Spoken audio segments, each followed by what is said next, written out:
Good morning everyone. Previous video lecture में हमने alimentary canal के कुछ पार्ट्स के बारे में पढ़ा था। स्टमक के बारे में हमने पढ़ा, स्टमक के जो भी पार्ट्स होते हैं उनके बारे में पढ़ा।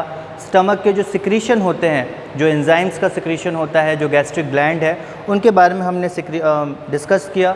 किस प्रकार से वो जो पॉलीसेकेराइड है उसको डाइसेकेराइड में ब्रेक डाउन करते हैं, चाहे कॉम्प्लेक्स प्रोटीन है उसको पेप्टाइड्स में तोड़ते हैं, चाहे ट्राइग्लिसराइड है उसको डाइग्लिसराइड में ब्रेक डाउन करते हैं। ये सारी चीज़ें हमने प्रीवियस वीडियो लेक्चर में देख ली थी।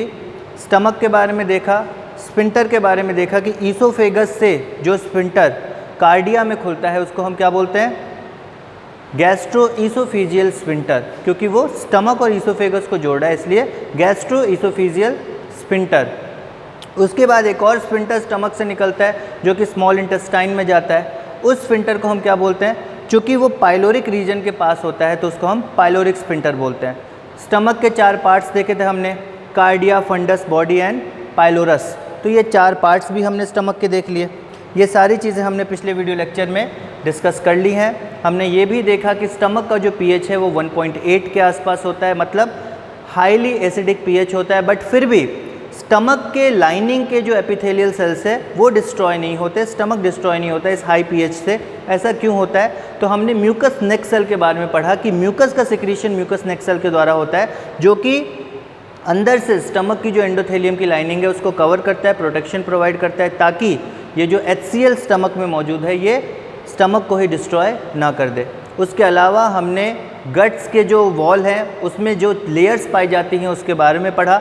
टोटल 4 लेयर्स पाई जाती हैं। अगर इंटरनल लेयर की बात करें दैट इज़ म्यूकोसा, उसके बाहर सब म्यूकोसा, फिर मस्कुलरिस, देन लास्ट में सेरोसा। ये 4 लेयर्स के बारे में हमने पढ़ा, जिसमें मैंने ये बताया था कि जो सब म्यूकोसल लेयर है उसके अंदर ब्लड वेसल्स पाए जाते हैं। ओके, सो ये सारी चीज़ें हमने ऑलरेडी पिछले वीडियो लेक्चर में डिस्कस कर ली। आज डाइजेस्टिव सिस्टम के वीडियो को हम आगे बढ़ाएंगे और आज जो है हम डक्ट सिस्टम के बारे में पढ़ेंगे। लिवर और पैनक्रियाज का जो डक्ट सिस्टम है उसके बारे में हम डिस्कस करेंगे कि कौन कौन से डक्ट्स मौजूद होते हैं लिवर और पैनक्रियाज में। Okay, so duct system of liver and pancreas.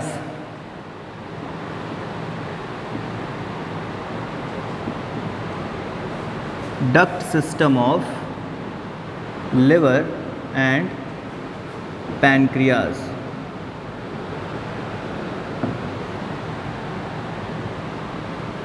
Duct system of liver and pancreas, इनके बारे में पढ़ना है।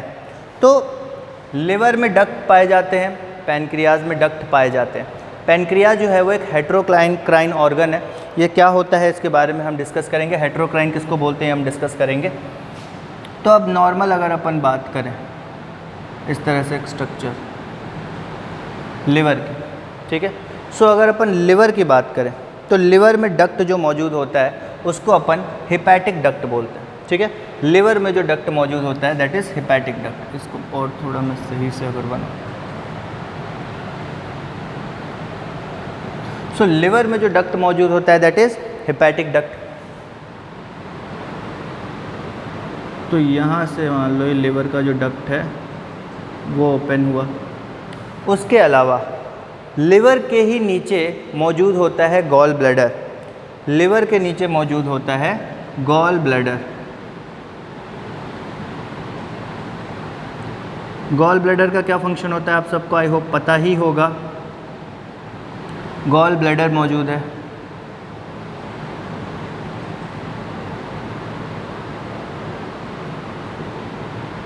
It stores bile juice. Bile juice को स्टोर करके रखता है। जो बाइल जूस लिवर के द्वारा प्रोड्यूस किया जाता है, सिक्रीट किया जाता है, उसको ये जो गॉल ब्लैडर है वो स्टोर करके रखता है। ओके, सो गॉल ब्लैडर में स्टोरेज होती है बाइल की।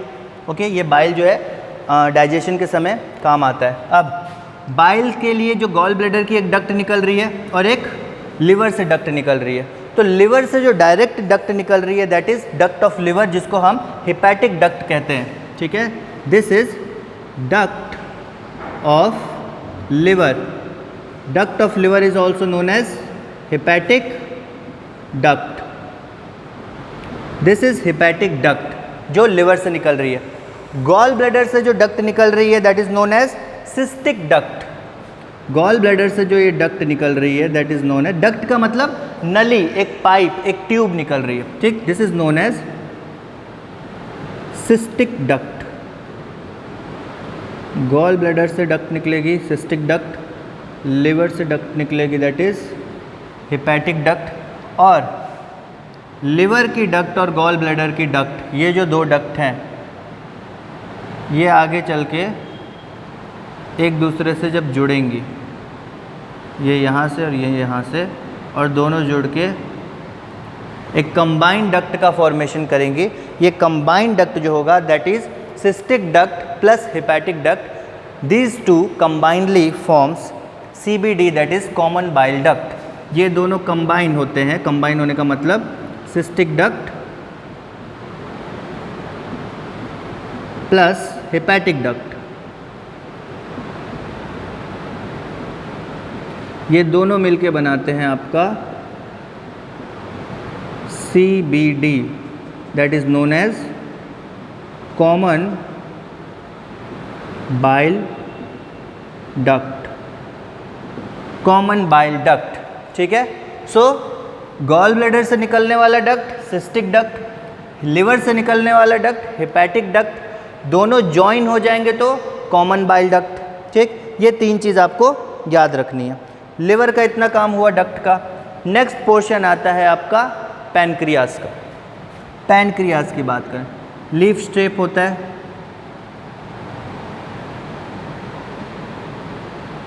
पैनक्रियास जो है वो क्या लीफ शेप होता है।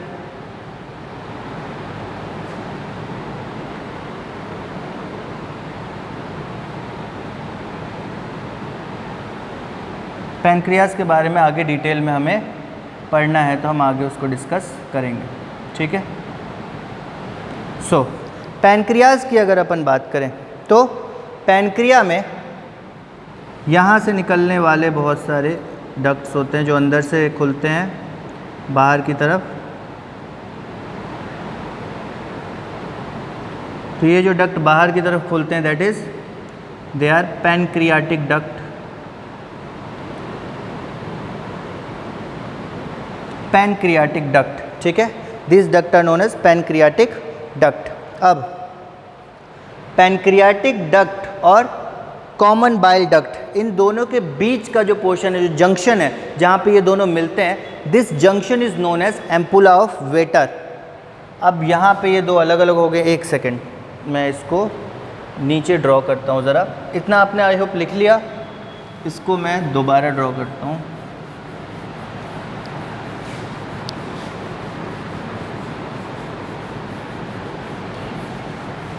तो पैनक्रियाटिक डक्ट हो गया नीचे,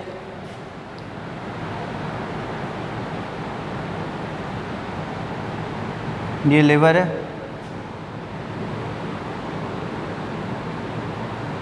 लिवर से डक्ट निकली, गॉल ब्लैडर से डक्ट निकली,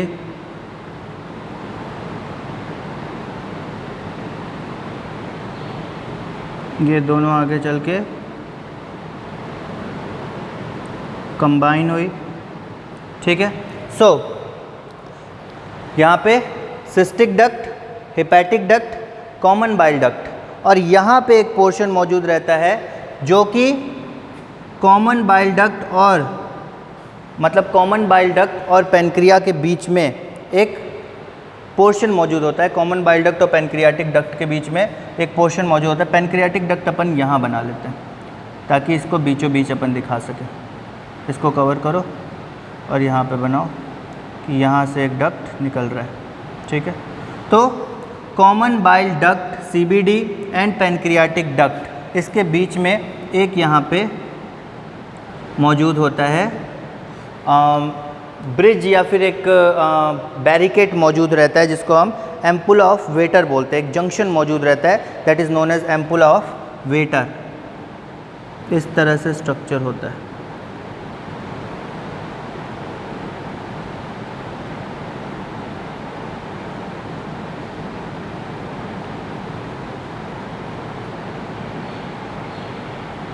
Okay, this structure is known as ampulla of Vater। और इस एम्पुला ऑफ वेटर के आगे एक स्फिंक्टर लगा होता है जिसको अपन स्फिंक्टर ऑफ ओडाई बोलते हैं। स्फिंक्टर ऑफ ऑडी बोल सकते हो, स्फिंक्टर ऑफ ओडाई बोल सकते हो। तो इस के आगे एक ये स्फिंक्टर मौजूद है, एक ये दरवाज़ा मौजूद है। ओके, तो इसके आगे ये एक स्फिंक्टर बोल लो, दरवाज़ा बोल लो। स्फिंक्टर एक तरह से दरवाज़ा ही होता है, एक ओपनिंग होती है, दो चीज़ों के बीच की एक ओपनिंग होती है। तो इस स्फिंक्टर को बोलते हैं अपन स्फिंक्टर ऑफ ओडाई।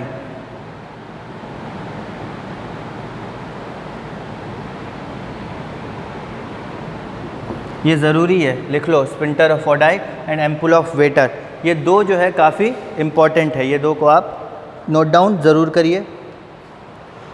उसके आगे अगर अपन देखें तो क्या है ये, हाँ, उसके अलावा CBD कॉमन बाइल डक्ट ये रहा और पैनक्रियाटिक डक्ट, ये दोनों मिल रहे हैं।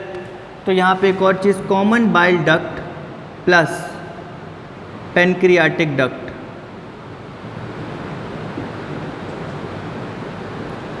these two combine they form hepatopancreatic duct. hepatopancreatic duct, ठीक है। Common bile duct plus pancreatic duct ये दोनों मिलके बनाएंगे हेपेटोपैनक्रियाटिक डक्ट, ठीक है। लिवर से भी सिक्रीशन निकलेगा और पैनक्रियास से भी सिक्रीशन निकलेगा और दोनों जाएगा कहाँ पे, स्मॉल इंटेस्टाइन में, ठीक है।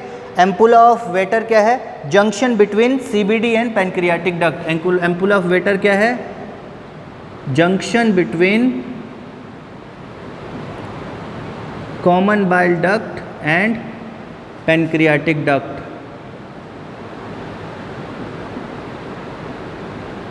कॉमन बाइल डक्ट और पैनक्रियाटिक डक्ट के बीच का जंक्शन है, ठीक है।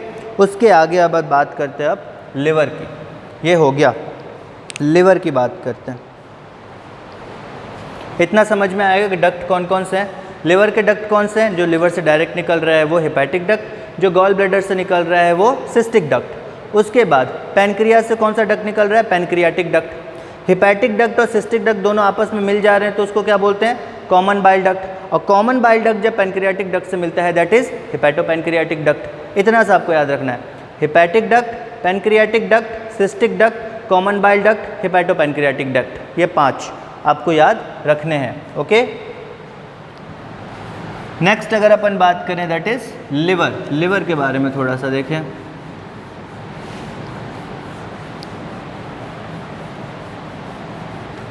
इतना आई होप आपने लिख लिया होगा, नोट डाउन कर लिया होगा और आपको समझ में आ गया होगा। So now moving on to the next topic that is liver. बहुत इम्पॉर्टेंट है।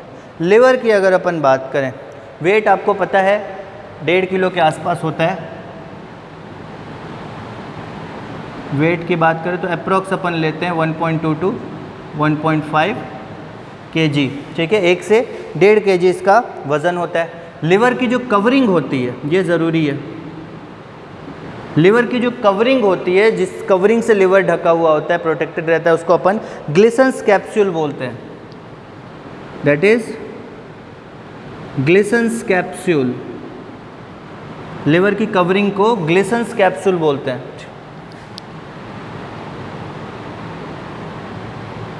लिवर की कवरिंग को ग्लिसन्स कैप्सूल बोलते हैं। लिवर सेल्स जो होते हैं वो हेपेटोसाइट्स होते हैं, ये सबको पता है। Liver cells are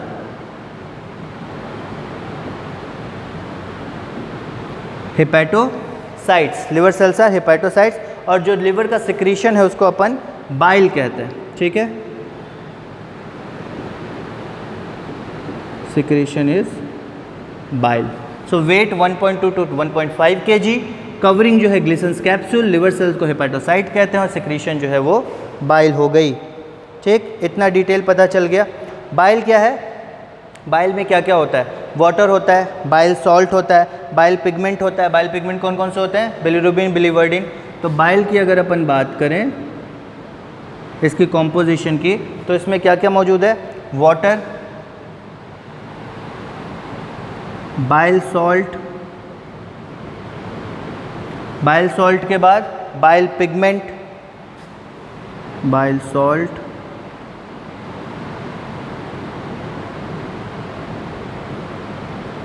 Bile pigment are bilirubin and biliverdin. Bilirubin and biliverdin ये बाइल पिगमेंट। उसके अलावा कोलेस्ट्रॉल,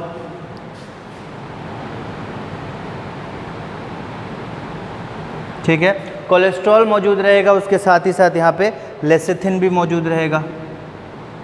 लेसिथिन का फंक्शन क्या होता है? लेसिथिन का फंक्शन होता है कि ये जो कोलेस्ट्रॉल है उसको लिक्विड फॉर्म में मेंटेन करके रखे। अगर लेसिथिन की क्वांटिटी कम हो जाएगी, कोलेस्ट्रॉल लिक्विड फॉर्म में स्टोर नहीं हो पाएगा, सॉलिड फॉर्म में आ जाएगा, तो उससे गॉल ब्लैडर स्टोन हो सकता है। अगर लेसिथिन नहीं रहेगा तो उससे क्या होगा? गॉल ब्लैडर स्टोन हो जाएगा। लेसिथिन क्या है? एक फॉस्फोलिपिड है। It is a phospholipid. So lecithin के ना होने से क्या होगा? गॉल ब्लैडर स्टोन हो जाएगा, क्योंकि जो कोलेस्ट्रॉल है वो सॉलिडिफाई हो जाएगा। Okay, if not happen the cause this cause gall bladder stone. Lecithin if not present causes gall bladder stone. Gall bladder stone हो जाएगा इससे, ठीक है, लेसिथिन के प्रेजेंट ना होने से। उसके बाद अगर अपन बात करें, बाइल में किसी भी प्रकार का एंजाइम नहीं होता है। So bile does not contains any enzyme. Bile does not contain any enzyme. और बाइल का वर्क क्या होता है? वर्क की बात करें, that is emulsification of fat. Emulsification of fat. Emulsify करना मतलब छोटे छोटे पीसेस में तोड़ देना, ठीक है, एक तरह से छोटे पीसेस में, फुली डाइजेस्ट नहीं करना, बट उसको छोटे छोटे माइनर पीसेस में तोड़ देना, that is known as emulsification. तो इमल्सिफिकेशन ऑफ फैट जो है वो काम होगा बाइल का यहाँ पे। ओके, सो इतना आपको समझ में आ गया। आगे चलें। पैनक्रियाज की बात करें अगर अपन, अब पैनक्रियाज की बात करें, pancreas is a heterocrine gland. मैंने पहले ही बोला था हेट्रोक्राइन ग्लैंड होता है पैनक्रियाज। सो क्या होता है, फंक्शन किस तरह का होता है, ये अपन देखते हैं। लिवर की बात तो हो गई, पैनक्रियाज की थोड़ी बात करते हैं। अच्छा, पैनक्रियाज जब भी बात करोगे, हेट्रोक्राइन ग्लैंड एक चीज़ तो याद रखोगे, एम्पुला ऑफ वेटर और साथ ही साथ स्पिंटर ऑफ ओडाई, ये दो टर्म भी आपको याद रखने हैं। और अभी एक दो टर्म और मिलेंगे, वो भी आपको याद रखने हैं, ठीक है। पैनक्रियाज आर, पैनक्रियाज ये क्या है? हेट्रोक्राइन ग्लैंड है। It is a heterocrine gland. Heterocrine का मतलब एक होता है एंडोक्राइन ग्लैंड, एक होता है एक्सोक्राइन ग्लैंड, और एक ग्लैंड होता है ऐसा जिसमें एंडोक्राइन फंक्शन भी पाए जाते हैं, एक्सोक्राइन भी पाए जाते हैं, जिसको अपन पैनक्रियाज बोलते हैं। That's why it is known as heterocrine, क्योंकि इसके अंदर एंडोक्राइन ग्लैंड के भी फंक्शन है और इसके अंदर एक्सोक्राइन ग्लैंड के भी फंक्शन है। मतलब ये डक्ट सिस्टम से भी सिक्रीशन करता है और ये डक्टलेस सिस्टम से भी सिक्रीशन करता है। ये बताया था ना मैंने कि डक्ट सिस्टम से भी सिक्रीशन होता है और डक्टलेस सिस्टम से भी सिक्रीशन होता है। सो पैनक्रियाज की अगर अपन बात करें,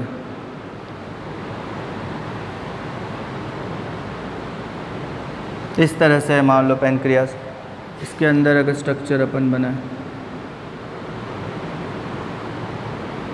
ओके, और बीच बीच में आपको सेल्स बनाने।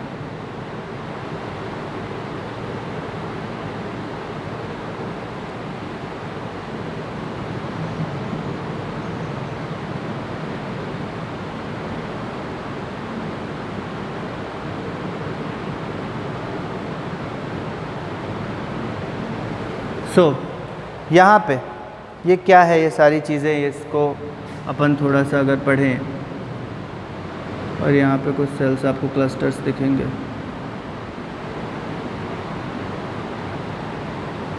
कुछ सेल्स के क्लस्टर्स। सबसे पहले एक चीज़, ये जो पोर्शन है that is known as acini. This is known as acini which is a exocrine part. Acini it is an, this is the exocrine part, ठीक है, ये एक्सोक्राइन पार्ट है। ये एंजाइम, बाइकार्बोनेट और वाटर, यहाँ सेक्रेशन होता है एंजाइम्स, बाइकार्बोनेट, वाटर, इतनी चीज़ें यहाँ से आपको मिलेगी। उसके बाद बात करें, ये जो छोटे छोटे ग्रैन्यूल्स दिख रहे हैं, ये जो छोटे छोटे ग्रैन्यूल्स दिख रहे हैं, ये बहुत ज़रूरी है पैनक्रियाज के केस में, आपको याद रखना है इनका नाम। They are small granules known as islet of Langerhans. They are known as islet of Langerhans. बहुत इंपॉर्टेंट है, they are islet of Langerhans, जो कि एंडोक्राइन पार्ट है। This is endocrine part. एक्नी जो है वो एक्सोक्राइन पार्ट है और आइलेट ऑफ लैंगरहैंस जो है वो एंडोक्राइन पार्ट है। अब एंजाइम्स की बात करें अगर पैनक्रियाज के, कि पैनक्रिया में कौन कौन से एंजाइम्स पाए जाते हैं उसकी बात करें, तो सबसे पहले प्रोटीन डाइजेशन के लिए कुछ एंजाइम्स पाए जाएंगे। ठीक है, पहले प्रोटीन डाइजेशन के लिए, फिर कार्बोहाइड्रेट डाइजेशन के लिए, फिर लिपिड डाइजेशन के लिए, डिफरेंट काइंड ऑफ न्यूट्रिशन के डाइजेशन के लिए डिफरेंट काइंड ऑफ एंजाइम्स जो है वो पाए जाएंगे।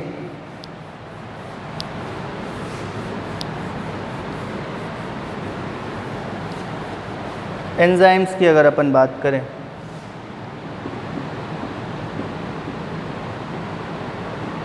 सबसे पहला प्रोटीन डाइजेशन के लिए, प्रोटीन डाइजेशन। प्रोटीन डाइजेशन की अगर अपन बात करें तो 3 एंजाइम्स मिलेंगे यहाँ पे, ट्रिप्सिनोजेन, काइमोट्रिप्सिनोजेन और प्रोकार्बोक्सीपेप्टिडेज। तो प्रोटीन डाइजेशन की बात करें तो पहला ट्रिप्सिनोजेन, दूसरा काइमोट्रिप्सिनोजेन और तीसरा है प्रोकार्बोक्सीपेप्टिडेज।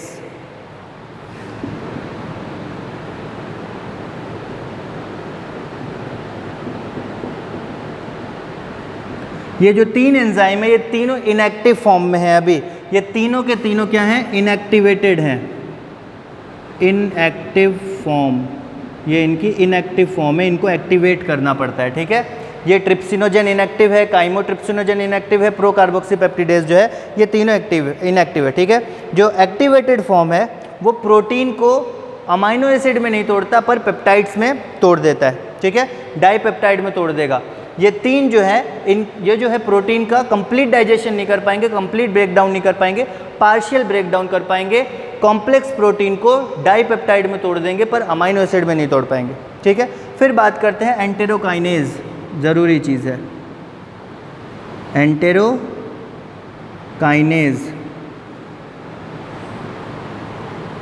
एंटेरोकाइनेज की बात करें, ये ड्यूडेनम से रिलीज़ होता है। स्मॉल इंटेस्टाइन में पढ़ेंगे तो हम ड्यूडेनम, जेजुनम, इलियम इसके बारे में पढ़ेंगे। तो ड्यूडेनम जो एंटेरोकाइनेज जो है वो ड्यूडेनम से रिलीज़ होता है। ठीक है, release from duodenum, release from duodenum. और ये क्या करता है? हेल्प करता है एक्टिवेशन में ट्रिप्सिनोजेन के। ठीक है, it helps in activation of trypsinogen in trypsin. ठीक है, अब ये करता क्या है एंटेरोकाइनेज? ट्रिप्सिनोजेन इसको ट्रिप्सिन,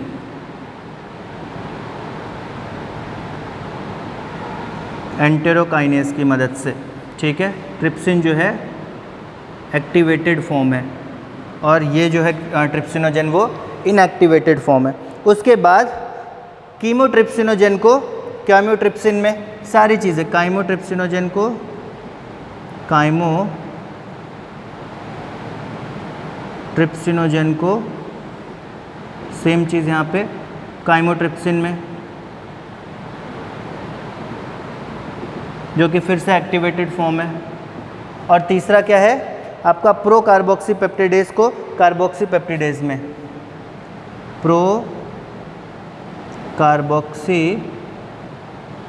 पेप्टिडेज को कार्बोक्सी पेप्टिडेज में। ठीक है, ये तीनों एंजाइम को एक्टिवेट कर देगा। अब ये तीनों एंजाइम प्रोटीन को है तोड़ के डाइपेप्टाइड में कन्वर्ट कर सकते हैं। सेकंड बात करें कार्बोहाइड्रेट डाइजेशन के लिए जो एंजाइम्स हैं, ये तो प्रोटीन डाइजेशन के लिए एंजाइम्स थे। अब कार्बोहाइड्रेट डाइजेशन के लिए जो एंजाइम्स मौजूद हैं उनके बारे में देखते हैं। कार्बोहाइड्रेट डाइजेशन,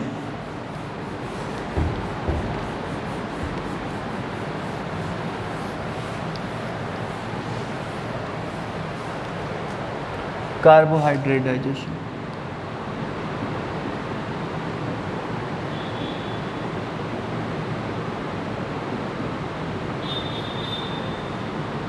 कार्बोहाइड्रेट डाइजेशन की बात करें तो यहाँ पे जो एंजाइम लगता है वो है पैनक्रियाटिक अमाइलेज। पैनक्रियाटिक अमाइलेज जो है वो डाइपेप्टाइड में तोड़ देता है, ठीक है, सॉरी डाइसैकेराइड में तोड़ देता है। So enzyme is pancreatic amylase, pancreatic amylase. Pancreatic amylase है, ये क्या करता है, ये स्टार्च को या फिर पॉलीसैकेराइड को डाइसैकेराइड में तोड़ता है, स्टार्च को कन्वर्ट कर देगा माल्टोज में। So it is polysaccharide